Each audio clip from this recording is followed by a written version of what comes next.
झांसी बबीना विधानसभा से बहुजन समाज पार्टी को लोधी समाज का वोट दिलाने वाले दशरथ सिंह राजपूत को भाजपा में शामिल हो गए हैं। उनके भाजपा में जाने से बहुजन समाज पार्टी को तगड़ा झटका लगा है। शनिवार को भाजपा के महानगर अध्यक्ष हेमंत सिंह परिहार ने दशरथ सिंह को कानपुर में भाजपा के क्षेत्रीय उपाध्यक्ष प्रकाश पाल के द्वारा भारतीय जनता पार्टी ज्वाइन कराई है। भाजपा में शामिल होने के बाद दशरथ सिंह नन्ना करारी राजपूत ने बताया कि वह बहुजन समाज पार्टी से 1994 से अब तक बसपा में रहे। 2022 में बबीना से बहुजन समाज पार्टी से प्रत्याशी बनकर मैदान में आए और 31,500 वोट मिले थे। बसपा की बहन मायावती की नीति के विरोध में यहाँ के नेता कार्य कर रहे थे। बसपा की नीति के विरोध में झांसी के नेता कार्य कर रहे थे। नीति विरोधी कार्य को देखते हुए वे बसपा छोड़कर भाजपा में शामिल हुए। उन्होंने कहा कि वे सिर्फ और सिर्फ भाजपा की सेवा करना चाहते हैं। उन्होंने कहा कि अब की बार 400 पार सीट दिलाकर तीसरी बार देश के प्रधानमंत्री नरेंद्र मोदी के हाथों में फिर से देश की कमान सौंपना है। योगी मोदी की योजनाओं परियोजनाओं को लेकर आमजन में जाकर भाजपा को जीत दिलाएंगे। दशरथ सिंह राजपूत के भाजपा में आने से उनके समर्थकों में खुशी की लहर दौड़ पड़ी है। सबसे पहले आपका परिचय जानना चाहेंगे। देखिए, मेरा नाम दशरथ सिंह राजपूत है। मुझे वैसे नन्ना करारी के नाम से जाना जाता है। मेरा जीवन परिचय ये है कि मैं करारी में मेरा जन्म हुआ है, जो झांसी जिले से 9 किलोमीटर की दूरी पर है। और वहाँ से मैंने कक्षा 8 उत्तीर्ण किया है। उसके बाद मैंने अम्बाबाई से जूनियर हाई स्कूल इंटर किया है और अपने राजकीय पॉलिटेक्निक से सिविल से डिप्लोमा होल्डर हूँ। आप भारतीय जनता पार्टी में कल वर्तमान समय में अभी शामिल हुए हैं, उसको लेकर क्या कहना चाहेंगे प्रेस वार्ता के माध्यम से?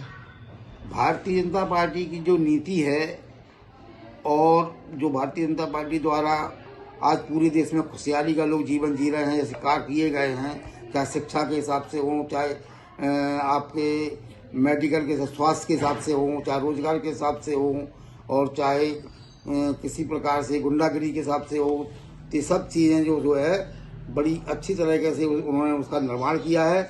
इसीलिए हम पार्टी में आस्था रखते हुए हम पार्टी में ज्वाइन किया है।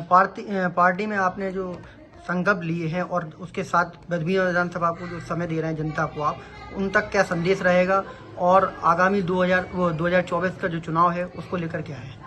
2024 के चुनाव में जो प्रत्याशी हमारे साथ मौजूद हैं, माननीय अनुराग शर्मा जी, जिन्हें भारतीय जनता पार्टी ने प्रत्याशी घोषित किया है, मैं उनको जिस हिसाब से मैंने 2022 में चुनाव लड़ा था उससे और अधिक प्रयास और मेहनत करके मैं अपने से दुगने वोटों से उनको जिताने का कार्य करूंगा।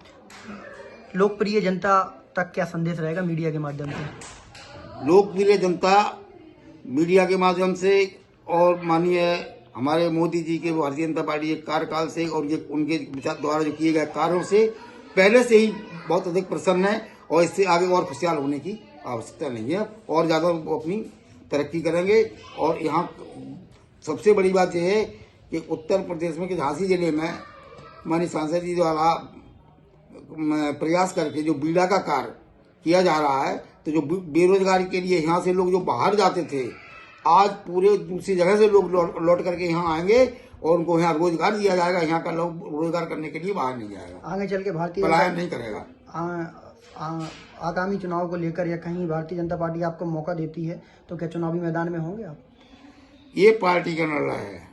पार्टी जिसको कहेगी पार्टी हम उसके साथ हैं।